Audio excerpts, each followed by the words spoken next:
옆에 분과 이야기할까요? 예수님이 여러분과 함께 하십니다. 이 시간 예수님이 여러분과 함께 하십니다. 오늘은 누가복음 말씀을 통해 가서 너도 이와 같이 하라. 가서 너도 이와 같이 하라라는 제목으로 주의 말씀을 나누도록 하겠습니다. 여러분, 제가 한 덩치하죠. 이 자리에서 제가 제일 몸무게가 많이 나갈 것 같은데, 제가 덩치는 크지만 한국말로 이런 얘기가 있죠. 쫄보. 저는 실은 쫄보의 겁장이입니다. 제가 덩치는 크지만 제가 잘 놀래요. 그리고 겁이 많습니다. 그래서 놀이동산에 가도 저는 절대 롤러코스터를 탄 적이 없습니다. 타야 어떤 거 탈까요? 범퍼카. 태어나서 한 번도 귀신의 집에 들어가 본 적이 없습니다. 지금도요, 여러분, 제가 공포 영화를 못 봅니다. 저는 오직 로맨틱 영화 그리고 코미디 영화만 아주 즐겨보는 사람으로 살아왔습니다. 근데 하나님께서, 제가 예수 그리스도를 믿은 후에 하나님께서는 여러분, 늦은 밤 교회에 혼자 와서 깜깜한 교회에서 혼자 기도해도 무섭지 않은 은혜를 주셨습니다. 산에 있는 기도원에 찾아가서 산기도를 해도 무섭지 않은 은혜를 주셨고, 골방에서 혼자 기도한다 할지라도 두렵지 않은 마음을 하나님께서 은혜로 내려주셨습니다. 여러분, 저는 참 말을 못하는 사람이었습니다. 중학교 때 제가 제일 친한 단짝이 있었는데요, 그 친구의 이름이 꺼벙이였습니다. 꺼벙이. 영어로 어떻게 번역했는지 제가 이충현 목사님이 어딘지 모르겠습니다. 저의 가장 숨기고 싶었던 저의 비밀을 알려드립니다. 꺼벙이의 단짝은 뭘까요? 어벙이라고 있습니다. 제가 말을 할 때 자꾸 한다고, 그 친구는 꺼벙이, 저는 어벙이라고 놀림을 받았던 사람이기도 합니다. 저희 어머니도요, 제가 제게 참 말을 어눌하게 한다라는 이야기를 제가 자주 들었어요. 고등학교 때까지. 한 번은 제가 교회를 다닌 지 정말 얼마 되지 않았었는데, 갑자기 중등부 예배 시간에 전도사님인지 선생님인지 기억이 안 납니다. 우리 조재철 학생이 일어나서 저희 예배를 위해서 기도해 주겠습니다라고 시킨 거예요. 일어나라니까 일어는 났습니다. 근데 정말 한마디도 못했습니다. 아무 말도 할 수 없는 그 시간이 1시간처럼 길게 느껴지다가 제가 어떻게 했을까요? 그냥 주저앉아 버렸던 사람입니다. 그런데 여러분, 하나님께서는 이런 저에게 큰 은혜를 주셔서 이렇게 여러분 앞에 설교할 수 있는 사람으로, 그리고 많은 분들이 모여서 회의를 할 때 회의를 진행하는 사람으로, 그리고 한마디도 기도할 수 없었던 제게 몇 시간씩 기도할 수 있는 기도의 은혜를 하나님은 예수 그리스도를 믿은 제게 은혜로 내어주셨습니다. 저는 여러분, 어렸을 때부터 한 가지의 꿈밖에 꾸지 않았습니다. 저의 꿈은 쌀집 아저씨였습니다. 왜 쌀집 아저씨였냐? 옛날에는 한국에는 쌀을 시키면 쌀을 집으로 갖다 줬어요. 기억나시나요? 그럼 저희 집에 쌀 배달해 주신 아저씨가 너무 인상이 좋았어요. 항상 행복해 보였고 항상 웃는 얼굴이었어요. 그래서 제 꿈이 생겼어요. 쌀집 아저씨가 되면 저렇게 행복할 수 있구나. 나는 커서 쌀집 아저씨가 되리라 라는 것이 저의 유일한 소망이었습니다. 그런데 하나님께서는 제가 예수 그리스도를 믿은 다음에 하나님 나라를 위한, 그리고 복음을 위한, 교회를 위한 수많은 꿈을 꾸며 살아가게 해 주셨습니다.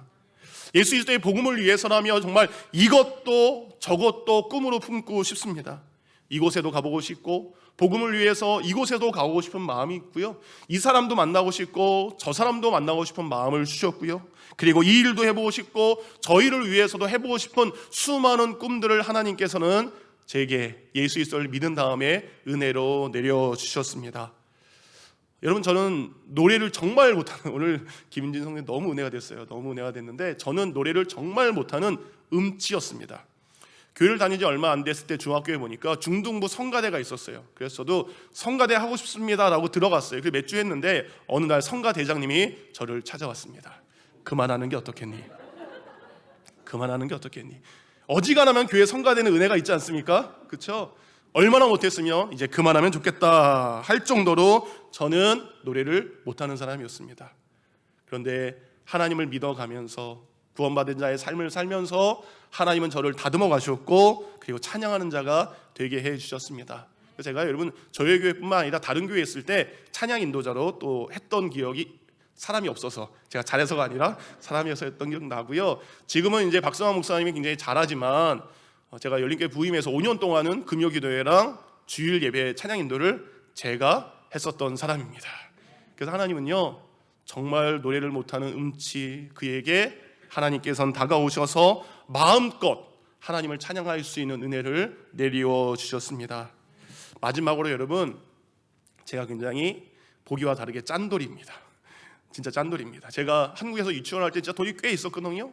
꽤 있었는데 그 돈이 많았어도 제가 저를 위해서 2만 원 넘는 옷, 20불을 넘는 옷을 사본 적이 없습니다. 이렇게 다니다가 목이 마르면 음료수 사 먹을 수 있죠. 그리고 카페에 들어가서 커피 한 잔 사 마실 수 있는데 한 번도 그런 적이 없습니다. 어떻게 했을까요? 참았습니다. 그리고 집에 가서 마셨던 사람이 바로 저이기도 합니다. 그렇게 살던 제게 믿음으로 알아갈 수 있도록 하나님은 제게 큰 은혜를 주셨습니다. 하나님을 위해서 드리는 거라면 아깝지 않습니다. 이웃을 섬기는 거라면 천불 만불 그 이상도 하나님께 드리는 것이 전혀 아깝지 않은 은혜의 마음을 주셨습니다. 지금도 제 자신을 위해서는 햄버거 하나 사 먹는 거 제가 굉장히 조심스러워하는 사람이지만 한국에 있을 때나 이곳에 있을 때나 우리 목회자들 선교사님들이나 많은 분들에게 있어서 제가 뵈면 언제든지 한국에 있을 땐 제가 횟집으로 모시고 가서 풀코스를 섬기는 것이 저희의 삶의 기쁨이었던 사람입니다. 한 번은 어려움 당한 친구가 있어서 갈 데가 없었을 때 저희 부부가 살던 아파트를 내줬어요. 저희 부부는 다세대 집에 가서 월세를 내며 기쁨으로 월세를 냈던 적도 있고요. 쓰나미로 인도네시아에 큰 어려움이 있을 때 저와 아내 기쁜 마음으로 결혼 반지를 꺼내 그들을 위해서 섬겼었던 것은 여러분 사람으로 할 수 없는 것이고 하나님께서 은혜를 내려주셨기 때문입니다. 여러분 제가 오늘 이런 말씀을 드린 이유는 오늘 본문의 주제가 바로 영생을 얻은 자, 구원을 얻은 자의 삶의 모습을 우리에게 소개를 하고 있기 때문입니다. 그러니까 제가 예수 그리스도를 몰랐을 때, 영생 안에서 몰랐을 때 저의 삶과 제가 예수 그리스도를 믿은 다음에 제가 영생을 얻은 후의 삶이 달라진 것을 알 수 있습니다. 그건 예수 그리스도를 믿기 전과 예수 그리스도를 믿은 후 영생을 누리는 자의 삶은 변화될 수밖에 없다라는 겁니다. 이 모든 삶의 변화는 내가 예수 그리스도를 믿음으로 그리고 그 믿음을 통해서 영원한 생명을 얻은 때부터 시작이 된 것이고 그 변화는 점점 저의 삶 속에 깊숙이 들어와서 저의 삶의 영역을 하나씩 변화시켜 나간 것을 저는 체험하게 되었습니다.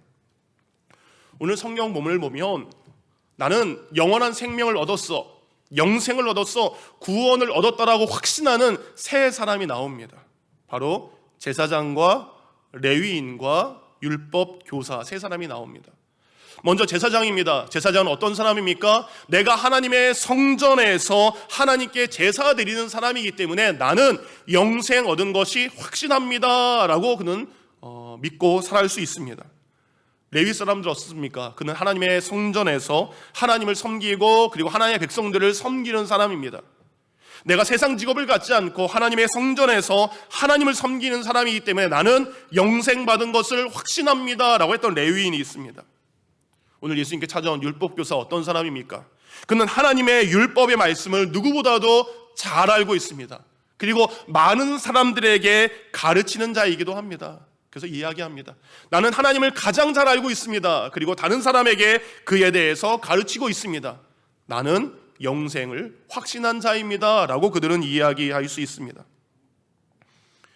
근데 우리도 이와 비슷한 생각을 가지고 내가 구원받았다라는 생각을 가지고 교회 생활을 할 때가 있습니다. 내가 목사니까 목사인데 내가 구원받았지, 내가 재직인데 내가 이런 직분을 가졌는데 내가 매주마다 교회에 이렇게 열심히 다니고 있는데 내가 말씀을 들어서 너무나 말씀을 잘 알고 있는데 나는 구원받은 자가 확실해 라고 우리는 생각할 때가 있습니다. 네, 여러분, 근데 이러한 것들이 내가 영원한 생명, 영생을 소유했다라는 확실한 증거가 아닐 수 있다라는 겁니다. 우리가 믿음으로 영원한 생명을 우리가 소유했다면 그 영원한 삶은 우리 삶의 모습으로 우리가 하나님의 백성다운 삶을 살아갈 때 그것을 통해 증명이 되는 것입니다. 여러분이 아시는 것처럼 누구든지 예수 그리스도를 믿으면 그 믿음으로 말미암아 구원을 받고 영원한 생명, 영생을 얻게 됩니다. 그럼 여러분, 이 영생의 시작은 예수 그리스도를 믿는 것에서 시작합니다. 그럼 예수님을 믿는다라는 것은 어떤 것을 의미하는 것일까? 예수 그리스도를 믿는다는 것은 그분의 가르침, 그분의 가르침이 진리인 것으로 믿고 그 가르침대로 살아가는 것이 그분을 믿는 것을 의미합니다. 그러니까 우리가 그분을 믿는다라고 하면서 그분의 가르침을 따라가지 않고 그분의 가르침대로 살지 않으면 우리의 믿음의 모습을 한번 점검해 봐야 됩니다. 그렇다면 예수님께서 우리에게 가르치신 이 가르침은 무엇일까? 오늘 본문에 나오는 것처럼 예수님의 가르침은 분명했습니다. 하나님을 떠난 인간들이여 하나님을 사랑해라. 이웃을 미워했던 너희들이여 이제는 하나님의 창조된 다른 이웃들을 너의 몸과 같이 사랑하라. 예수님의 가르침은 이렇게 하나님 사랑, 이웃 사랑 분명합니다. 그런데 여러분, 죄인인 우리는 예수님의 가르침대로 하나님과 이웃을 사랑할 수 있는 힘이 우리에게는 없습니다. 왜냐하면 죄가 우리 안에 들어왔을 때 죄는 하나님을 사랑하는 것이 아니라 이웃을 사랑하는 것이 아니라 누구를 사랑하게 만들었습니까? 나만을 사랑하게 만든 것입니다. 죄는 나로 하여금 하나님이 아닌 나만을 사랑하게 만들었기 때문에 우리는 그 능력이 없다라는 겁니다. 그런데 우리가 예수 그리스도를 믿었을 때 그 믿음은 우리에게 하나님을 사랑할 수 있게 합니다. 주님께서 우리에게 주신 그 믿음은 우리로 하여금 이웃을 사랑할 수 있는 능력이 되는 것입니다. 그래서 우리가 예수님을 믿는다는 것은 우리에게 두 가지 은혜를 주신 것입니다. 영원한 생명을 얻는 것과 동시에 내가 하나님을 사랑하는 것, 이웃을 사랑하는 것, 이것이 뭐의 결과입니까? 믿음의 결과로 이루어지는 일들입니다. 근데 하지만 여러분, 오늘 본문에서 보면 고난받아서 죽어가는 사람이 지금 내 눈앞에 있어요. 내 눈앞에 있어요. 바로 이 눈앞에 죽어가는 사람이 있는데 그 사람을 보고도 자신과 아무런 상관없는 사람으로 지나간 그 제사장 그리고 그 레위 사람들, 그들은 스스로를 영생 얻은 자라고 이야기하고 믿어 구원받은 자라고 이야기하지만 아닙니다. 죽어가는 사람을 보고도 아무렇게 여기지 않고 지나간 그들에게는 자신의 믿음과 자신의 영생의 모습을 점검해 봐야 됩니다. 그래서 여러분, 믿음이라는 것은, 그리고 믿음을 통한 영생은 이 사람의 말과, 내가 영생 얻었다라는 말과, 그리고 내가 어느 직분을 가졌다라는 직분과 내가 가지고 있는 성경의 지식을 통해서 우리의 영생이, 영원한 생명이 증명되는 것은 아닙니다. 오직 우리의 삶을 통해 우리의 믿음과 우리의 영생이 증명되는 것입니다. 그럼 우리가 어떻게 살아가야 되는가? 많은 분들이 이 선한 사마리아인의 비유를 들으면서 이런 결심을 합니다. 아, 그래, 나도 선한 사람이 돼야지. 그래, 나도 착한 사람이 돼야지. 내가 이웃을 도우면서 살아가야 되는 이 도덕적인 설교와 윤리적인 설교로만 받아들일 때가 우리에게 있습니다. 그래서 마지막 37절에 가서 너도 이와 같이 하라라는 이 말씀을, 구덩이에 빠진 사람이 있으면 내가 가서 건져주고 도와줘야 되겠다라는 말씀으로만 받아들이게 됩니다. 다시 한번 말씀드립니다. 오늘 예수님께서 선한 사마리아인의 비유를 우리에게 주신 것은, 우리가 구원받은 자라면, 우리가 영생 얻은 자라면 너는 이와 같이 살아가야 된다. 구원받은 자의 삶의 모습이, 영생 얻은 자의 삶의 모습이 어떠해야 되는지 그것을 주시는 말씀입니다. 그래서 오늘 본문은 이렇게 시작됩니다. 25절입니다. 어떤 율법 교사가 일어나 예수를 시험하여 이르되, 선생님, 내가 무엇을 하여야 영생을 얻으리까? 한 사람이 누구를 찾아가기 위해서 일어납니다. 그런데 왜 찾아갑니까? 예수 그리스도를 내가 만나 예수의 말씀을 듣고 배우고 순종하기 위한 것이 아니라, 성경은 정확하게 기록하고 있습니다. 예수님을 시험하기 위해서 찾아갔다라고 되어 있습니다. 여기서 이 시험이라는 단어가 다른 곳에 동일하게 나오는데, 예수님이 이 땅에 오셔서 40일 동안 금식하고 광야에서 마귀의 시험을 받으셨죠. 마귀가 예수님을 찾아와서 하나님의 아들에게 했던 그 시험과 오늘 하나님의 말씀을 안다라고 했던 율법학자가 찾아와서 한 시험이 똑같은 것을 알 수 있습니다. 그래서 이 시험이라는 것의 원어적인 의미는 걸려 넘어지게 하다라는 의미를 가지고 있습니다. 그러니까 율법학자는 자신이 알고 있는 이 율법을 가지고 누군가를 일으켜 세우는 것이 아니라 누군가를 걸려 넘어뜨리게 하기 위해서 예수님을 찾아간 것입니다. 곧 누군가에게 유익하고 누군가에게 도움을 주는 말씀이 아니라 누군가에게 아픔을 주고 누군가를 낙심하게 하는 것에 뭘 사용해요? 하나님의 말씀을 사용하는 것입니다. 우리도 마찬가지입니다. 우리가 신앙생활할 때에 우리의 성경 지식은 날마다 늘어가게 됩니다. 성경의 많은 내용들을 알게 됩니다.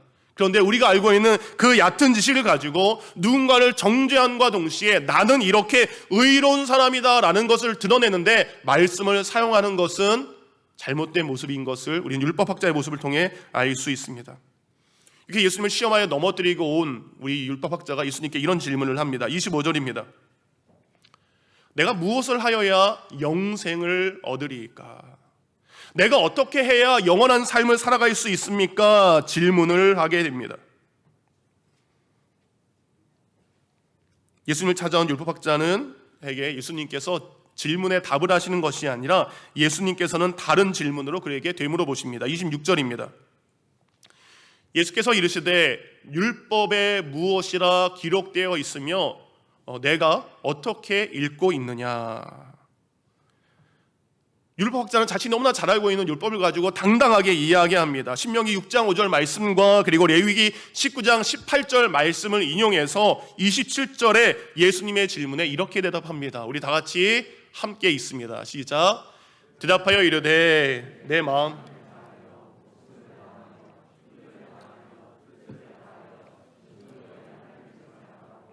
또한 내 이웃을 내 자신같이 사랑하라 하였나이다. 그는 자신이 알고 있는 답을 가지고 예수님께 이야기했고요. 28절에 예수님은 그의 이야기를 듣고 이렇게 이야기합니다. 예수께서 이르시되 내 대답이 옳도다. 그래, 이 말이 맞아. 그런데 그것은 끝나지 않고 그 뒤에 이어서 이렇게 이야기합니다. 그렇다면 이를 행하라. 그러면 살리라 하시니. 그러니까 영생을 얻는 것에 대한 이 율법학자의 말은 정답입니다. 옳은 말씀입니다. 근데 예수님께서 이야기합니다. 네가 내게 대답한 대로 너는 살아라. 그렇게 살면 네가 영생하는 자의 삶을 살 것이다라고 이야기합니다.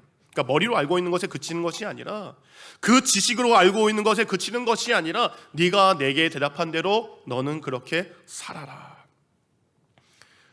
그러면서 이제 이야기가 끝날 것 같았어요. 그렇죠? 그래서 이제 헤어지면 됩니다. 궁금한 질문을 얻어서 헤어지면 되는데 율법학자는 아직 예수님을 넘어뜨리지 못했잖아요. 예수님에게 시험을 성공하지 못했습니다. 그는 또다시 한 가지의 질문을 더하게 됩니다. 29절입니다. 그 사람이 자기를 옳게 보이려고 예수께 여짜오되 그러면 내 이웃이 누구니까? 라고 이야기합니다. 여러분, 이 대답에 숨겨진 율법학자의 의도가 있습니다. 자신은 이미 의로운 자로 살아가고 있습니다. 자신의 의를 드러내기 위해서 예수님께서 그래 너의 이웃은 이런 사람들이야 라고 얘기하면 네, 나는 그런 사람들을 이미 사랑하고 있습니다. 그러게 나는 의로운 사람입니다 라는 것을 드러내기 위해서 한 질문입니다. 근데 예수님은 그의 질문에 대답하지 않고 우리가 잘 알고 있는 선한 사마리아인의 이야기를 시작하십니다. 어떤 사람이요 예루살렘에서 여리고로 내려가다가 강도를 당합니다. 근데 강도를 당해서 물건만 뺏기면 됐는데 그의 옷도 다 벗김을 당했어요. 그리고 그는 거반 죽을 정도로 맞아서 이제는 스스로의 힘으로 일어설 수 없도록 길바닥에 쓰러져 있는 상황이 되었습니다. 그렇게 죽게 되어서 강도 맞아 죽게 된 한 사람이 길가에 신음하고 있을 때 마침 예루살렘에서 예배를 인도하다가 이제는 예배를 마치고 여리고에 있는 자기 집으로 돌아가는 제사장이 그 길을 지나가게 됩니다.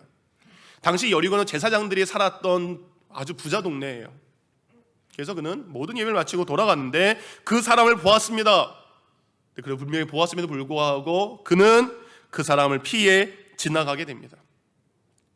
그래도 다행히 잠시 뒤에 레위 사람이 그곳을 지나가게 됩니다. 근데 그도 그곳을 그냥 지나가게 됩니다. 여러분, 제사장이나 레위 사람들이 그 사람을 보고 지나간 그들 나름대로의 합당한 이유는 있습니다. 여러분, 민수기 19장에 보면 율법 중에 죽은 사람을 만지면 7일 동안 부정하게 된다라고 되어 있어요. 그래서 7일 동안 부정하게 된 사람은 하나님의 성전에 들어갈 수 없습니다. 제사장이면 뭐예요? 제사, 예배를 인도할 수 없게 됩니다. 레위 사람도 그렇게 시체를 만져서 부정하게 되면 7일 동안 성전에 들어가서 자기가 해야 될 일을 하지 못하는 것을 의미합니다. 그러니까 나름대로의 이유가 있습니다. 그런데 여러분, 본문을 자세히 들여다보면 그들에게 그것은 핑계에 지나지 않았습니다. 제사장은 예루살렘에서 예배를 드린 후에 지금 어디 가는 길이에요? 집으로 가는 길입니다. 모든 제사를 마치고 집으로 돌아가는 길, 당시 예루살렘에 수많은 제사장이 있었습니다. 그래서 내가 오늘 예배를 인도했으면, 제사를 인도했으면 그 다음 순서까지 굉장히 여유로운 시간이 있었다라는 겁니다. 내가 저 사람이 죽어있는 사람이라고 부정한 사람을 만졌다 할지라도 그 다음에 예배를 드리는 것은 그에게 전혀 문제가 되지 않는 것입니다. 레위 사람도 마찬가지입니다. 그가 죽은 사람을 만져서 부정하게 됐다 할지라도 그가 성전에 가서 섬길 수 있는 충분한 여유가 그에게 있고요. 가장 중요한 것은 이 사람은 아직 죽지 않았어요. 죽은 사람을 만졌을 때만 부정하게 되는 것이지, 상처 있고 아파하는 사람을 만졌을 때 부정하게 된다라는 말씀은 그 어디에도 기록되어 있지 않습니다. 그럼에도 불구하고 제사장도 레위인도 집으로 돌아가게 됩니다. 이들은 모두 하나님의 백성들을 섬기는 사람입니다. 성전 안에서 하나님을 섬기고 백성들을 섬기는 사람입니다. 그런데 그들의 삶 속에 당장 눈앞에 죽어가는 그 사람에게 한마디 말조차 건네지 않습니다. 그에게 다가가서 섬기기는커녕 외면하고 피해 도망가는 모습을 기록을 하고 있습니다. 그렇게 존경받는 제사장도 지나갔고요. 그리고 믿었던 레위 사람마저 지나간 그 길에 사마리아 사람이 여행하다가 쓰러진 사람을 보게 됩니다. 사마리아 사람은 길에 쓰러져 있는 그 사람을 보고 주저하지 않고 그 일을 불쌍히 여겨 그에게 다가갑니다. 그리고 자신에게 가지고 있던 이 포도주와 기름을 가지고 그의 상처에 붓습니다. 더 이상 피가 나지 않도록 그의 상처를 싸매게 되고요, 자신이 타야 될 짐승에 그 사람을 대신 태우게 됩니다. 그리고 근처 주막에 가서 그 사람을 치료하게 됩니다. 다음날 사마리아 사람은 일이 있어서 먼저 떠나게 됩니다. 그런데 상처로 인해서 떠날 수 없는 그를 위해서 주막 주인을 찾아가죠. 그리고 그에게 2데나리온의 돈을 주게 됩니다. 2데나리온은 노동자의 이틀에 해당하는 월급이 되는 것입니다. 그래서 이야기하는 거예요. 내가 돈을 줄 테니 이 사람이 잘 회복될 수 있도록 도와주세요. 잘 치료해 주세요. 돈이 더 든다면 제가 갔다 와서 그 비용을 갚겠습니다 라는 약속까지 하게 됩니다. 이렇게 사마리아 사람은 다쳐 쓰러져 죽게 된 사람을 자신의 몸처럼 돌보아 주었다라는 이야기를 오늘 내 이웃은 누구입니까? 라고 묻는 율법 교사에게 예수님은 이야기해 주셨습니다. 모든 이야기를 다 마친 다음에 예수님께서는 이제 율법 학자에게, 율법 교사에게 한 가지의 질문을 던집니다. 36절입니다. 너의 생각에는 이 세 사람 중, 제사장과 레위인과 사마리아 사람 중 누가 강도 만난 자의 이웃이 되겠느냐? 율법 교사는 예수님께 이렇게 물었죠. 누가 내 이웃입니까? 자신의 이웃에 대한 이야기를 물었을 때 예수님은 다르게 질문하셨습니다. 누가 강도 만난 이 사람의 이웃이냐라는 것으로 질문을 바뀌게 되었습니다. 예수님의 질문에 율법교사는 차마 이 사마리아 사람이 나의 이웃입니다 라고 이야기하지 못합니다. 왜냐하면 당시 유대인들이 생각하는 이 사마리아인에 대한 생각은요, 사마리아 사람들은 개야, 사마리아 사람들은 돼지야, 우리가 상종해서는 안 될 사람이야. 그래서 그들과는 여러분, 밥도 한 자리에서 안 먹어요. 가까운 길이 있음에도 불구하고 먼 길로 돌아가게 됩니다. 그런 사마리아 사람이 이런 선한 일을 했다라고 율법학자는 인정하고 싶지 않습니다. 그래서 율법학자는 이렇게 이야기하죠. 자비를 베푼 사람이 그의 이웃입니다 라는 이야기를 하게 됩니다. 요한복음 8장 48절에 보면 유대인과 예수님이 이렇게 논쟁하는 장면이 벌어지게 됩니다. 그 논쟁할 때에 이 유대인들이 예수님에 대해서 이렇게 이야기를 한 모습이 기록되어 있습니다. 유대인이 대답하여 이르되 우리가 너는 예수님이죠. 우리가 너를 사마리아 사람이라 또는 귀신 들렸다 하는 말이 옳지 아니하냐라는 이야기를 합니다. 그러니까 유대인들이요, 예수님을 향해서 어떤 사람?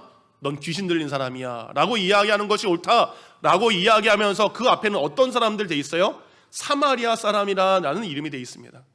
그러니까 유대인들의 당시 일반적인 생각은 귀신 들려 살아가는 사람이나 저 사마리아 사람이나 뭐예요? 똑같은 사람이다라는 인식이 그들 가운데 있었다라는 겁니다. 그래서 그들은 나의 이웃이 될 수 없는 것입니다. 율법학자는 자기 생각이 어떻습니까? 택함 받은 유대인만이 나의 이웃입니다. 특별한 제사장만이 나의 이웃입니다. 구별된 레위 사람만이 나의 이웃입니다. 내가 그들을 사랑하고 있기 때문에, 그들을 나의 이웃으로 내가 사랑하고 있기 때문에 나는 이미 영생 얻은 자의 삶을 살아가고 있습니다 라고 이야기하는 거예요. 지금 바꿔서 얘기하면 이겁니다. 내가 교회 성도들 사랑하고 있습니다. 교회 여러 목회자들을 사랑하고 있고요, 내가 집사님들을 사랑하고 있습니다. 나는 지금 성경에서 말하고 있는 이웃사랑을 나는 실천하고 있습니다 라고 우리가 이야기한다는 겁니다. 그런데 여러분, 오늘 예수님께서는 율법 교사에게 이런 이야기를 합니다. 너희들이 가장 증오하는, 사람 취급하지 않는, 너희가 멸시하는 그 사마리아 사람도 누구다? 너의 이웃이다. 너의 이웃으로 생각하고 그들을 사랑하는 것이 영생 얻은 자의, 구원받은 자의 참된 모습임을 오늘 말씀을 통해 알려주시는 겁니다. 이 시대 우리도 동일한 생각을 가지고 살아갈 때가 있습니다. 내가 교회 다니는 사람만 사랑하고, 내가 친한 사람만 생각하고, 내 가장 좋은 사람들만 내 이웃이라고 생각하는데, 예수님은 우리에게 이야기합니다. 아직 예수 그리스도를 모르는 그도 우리의 이웃이고, 세상에서 방황하고 있는 그 사람도 우리의 이웃이고, 내가 저 사람은 죄인이야 라고 낙인 찍은 그 사람도 우리의 이웃이라고 우리에게 말씀하고 계십니다. 그래서 예수님께서는 율법교사에게 마지막으로 37절을 이야기하시죠. 가서 너도 이와 같이 하라. 누구와 같이 하라고 하시는 말씀입니까? 네가 스스로 영생을 얻은 자라고, 그리고 구원받은 자라고 생각한다면 이제 사람 차별하지 말고, 사람 구별하지 말고, 도움이 필요한 모든 사람에게 다가가서 너의 것을 아낌없이 내어주었던 그 선한 사마리아인의 마음을 네가 본받는 사람, 네가 가장 싫어하는 그 선한 사마리아 사람처럼 너는 살아야 된다라는 말씀입니다. 그래서 여러분, 과연 이 사마리아 사람은 어떤 사람이기에 그가 다친 사람에게 기꺼이 다가가고 자신의 것을 그를 위해서 내어주고 그의 몸을 자신의 몸처럼 돌보아 줄 수 있었던 그 영적인 비밀은 무엇에 있을까? 예수님은 33절에 그 내용을 이렇게 말씀하십니다. 어떤 사마리아 사람은 여행하는 중 거기 이르러 그를 보고 불쌍히 여겨 제사장 보고 외면했습니다. 레위 사람 보고 피해갔습니다. 사마리아 사람은 그를 보고 어떤 마음을 가졌습니까? 불쌍한 마음을 가졌다라고 되어 있습니다. 개역개정은 불쌍한 마음이라고 기록되어 있지만 공동 번역은 가엾은 마음, 그리고 세번역 성경에는 치근한 마음으로 표현되어 있어요. 그런데 한글 성경은 서로 다르게 번역했지만 헬라어 원어의 뜻은 재미난 뜻을 가지고 있습니다. 사람의 내장, 사람 가장 깊은 곳에 있는 그 마음을 이야기하는 거예요. 그래서 그 마음은 뭐예요? 감정과 느낌이 시작되는 거.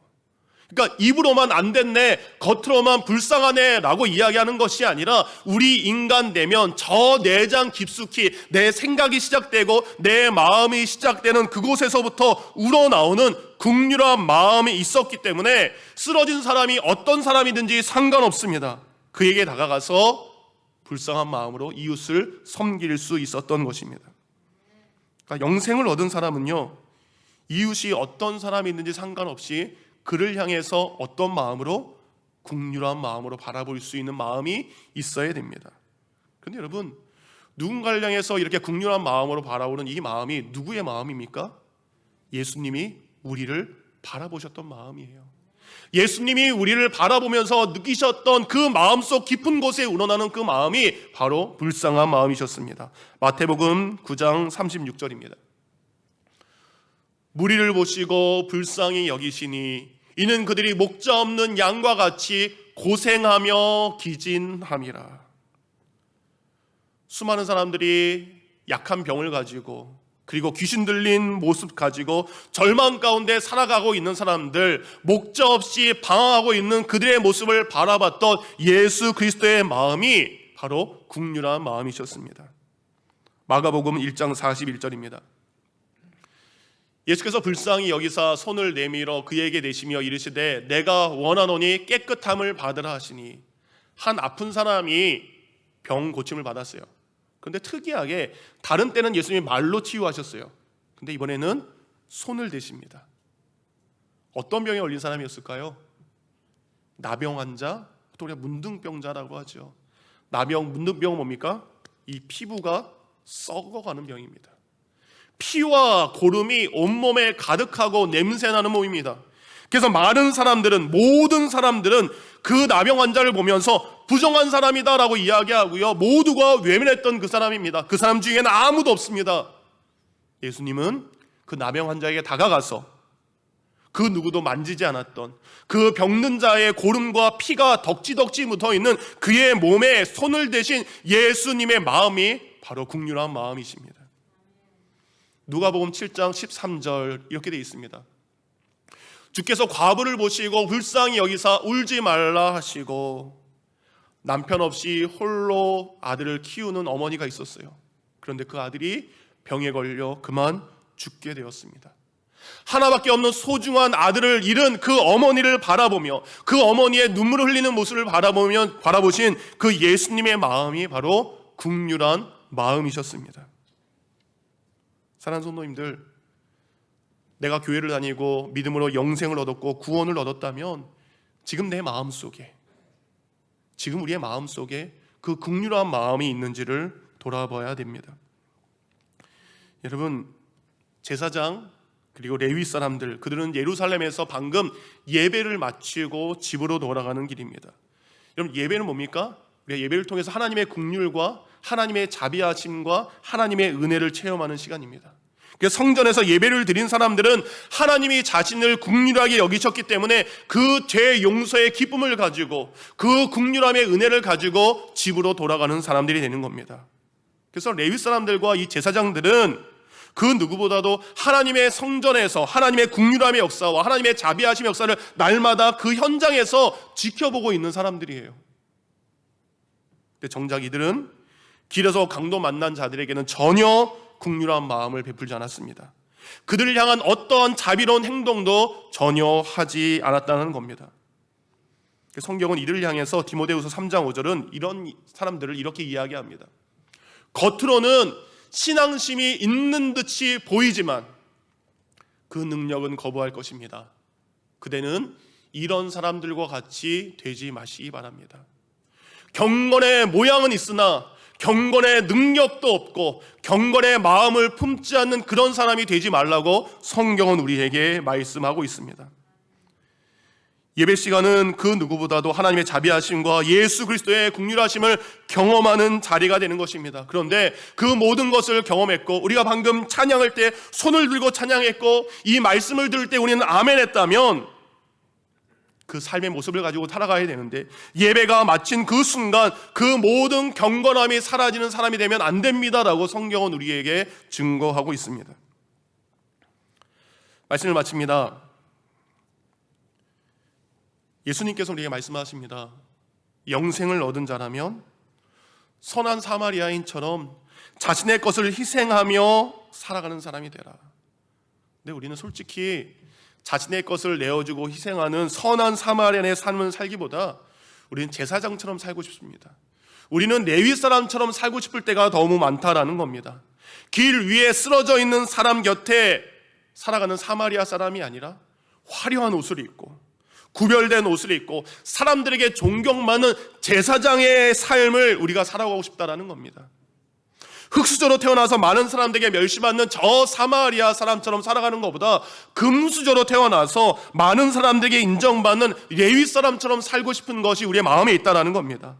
하지만 예수님은 이야기하십니다. 사람들 위에 군림하고 살아가는 것이 아니라 섬김과 도움을 가지고 이웃 곁에서 살아가라. 그리고 이웃들 아래서 그들을 높여주며 긍휼하게 살았던 선한 사마리안처럼 살아라 라고 우리에게 말씀하고 계십니다. 우리는 신앙생활하면서 내가 이제 예수님 믿었으니까, 내가 구원받았으니까, 내가 이대로 살다가 죽어서 천국 가면 끝! 그래, 이렇게 살다가 천국 가면 다 된다 라는 생각을 가지고 우리가 살아갈 때가 있습니다. 근데 여러분, 예수님이 십자가에 달려 돌아가신 이유는 우리가 단순히 죽어서 천국만 가게 하기 위해서 예수님이 우리에게 영생을 주신 것이 아닙니다. 예수님은 우리에게 말씀하십니다. 네가 영생을 얻었다면 가서 너도 이와 같이 살아라 라고, 이처럼 살라고 우리의 구원을 주시고 영생을 주신 것입니다. 영생을 얻은 자로서 모든 사람의 이웃이 되고 모든 사람을 섬기고 모든 사람을 예수님의 사랑으로 살아가는 것, 그것이 바로 영생의 은혜를 입은 자의 모습입니다. 오늘 성경 본문을 보면 여러 가지 질문이 있죠. 저도 여러분에게, 제 자신에게 다음 세 가지의 질문을 적용 질문으로 준비해 봤습니다. 이런 질문을 우리에게 하길 원합니다. 첫 번째 질문, 이런 내용이에요.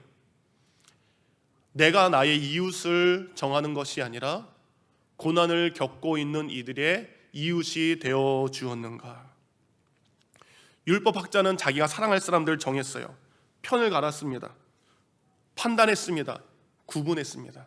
나는 이 사람만 사랑할래요 라고 했어요. 내 삶이 그런 것이 아닌가? 내가 나의 이웃을 정하는 것인가? 아니면 내가 고통을 겪고 있는 자들, 그들 곁에 가서 그들의 이웃이 되어 주었는가? 두 번째 질문입니다. 내가 이웃에게 주고 싶은 것을 주는 것이 아니라 이웃에게 필요한 것으로 섬기고 있는가? 우리가 이웃에게 섬길 때 필요한 것을 줘야 되는데 우리가 이럴 때가 있어요. 남는 것을 줄 때가 있습니다. 내가 불필요한 것, 필요하지 않은 것으로 다른 사람들을 섬길 때가 있다는 겁니다. 내가 누군가를 섬긴다라고 하지만 정말 그 사람이 필요로 하는 것으로 섬기는 것이 아니라 내게 불필요한 것, 내가 주고 싶은 것으로 그를 섬기는 것이 아닌가, 우리의 모습을 돌아보아야 됩니다. 세 번째, 우리가 이웃을 사랑한다라고 하지만 내 방법으로 지금 이웃을 사랑하고 있는가, 아니면 예수님의 방법으로 이웃을 사랑하는가 보아야 됩니다. 여러분, 사람의 사랑과 예수님의 사랑은 가장 극명한 차이가 있습니다. 그것은 바로 한계를 정하는 것입니다. 사람은요, 내가 이만큼 사랑했으니까 됐지, 내가 이만큼 섬겼으면 됐지 라는 사랑과 섬김의 한계를 정하는 것이 사람의 섬김의 모습입니다. 근데 예수님은요, 한계를 안 정하셨어요. 예수님은 아낌없이, 예수님은 끊임없이 모든 것을 내어주시는 사랑이셨습니다. 오늘 예수님께서 비유로 말씀하신 길 가다 쓰러진 사람을 도운 이 사마리아 사람은 누구를 의미합니까? 예수님 자신을 의미하는 것입니다. 그리고 길거리에 쓰러져 있는 사람은 누구를 의미하는 겁니까? 저와 여러분을 의미하는 것입니다. 여러분, 열심히 앞만 보고 길을 따라 걸어왔어요. 열심히 나는 내 인생을 살았습니다. 근데 갑자기 인생에 알 수 없는 강도로 인해서 모든 것을 잃었던 이 사람처럼 우리도 마찬가지입니다. 내가 가정을 위해서, 자녀들을 위해서 열심히 살았는데 갑자기 내가 감당할 수 없는 어려운 일들이 우리에게 생깁니다. 좌절합니다. 낙심합니다. 더 이상 일어날 수 있는 힘이 없고 우리는 좌절의 늪에 빠져 있을 때가 있습니다. 그때 그 누구도 내게 오지 않습니다. 그 누구도 나를 위로하지 않습니다. 모든 사람이 나를 모른 채 지나가는 그 모습을 보면서 우리는 낙심할 수밖에 없습니다. 목사님도 나를 찾아오지 않고요, 교회 집사님들 나를 위로하지 않습니다. 근데 여러분, 그때 우리 주 예수 그리스도께서 여러분에게 다가가시는 줄 믿습니다. 예수 그리스도께서 자신의 물과 피, 자신의 모든 것을 통해서 여러분을 위로하시고 여러분을 긍휼하게 여기시는 줄 믿습니다. 그리고 아무것도 할 수 없는 우리를 그분은 그 품에 안아주십니다. 그로써 끝나지 않고 우리의 삶을, 우리가 하나님의 나라를 갈 때까지 그분은 우리에게 모든 것을 내어주시고 또 내어주셨습니다. 예수님께서 우리에게 이와 같이 행하신 것처럼 우리도 예수 그리스도를 사랑하는 제자라면 예수님께서 보여주신 대로, 오늘 선한 사마리아인이 행한 대로 이와 같이 우리가 이웃들에게 행하는 삶을 살아가는 저와 여러분이 되기를 주님의 이름으로 축원드립니다.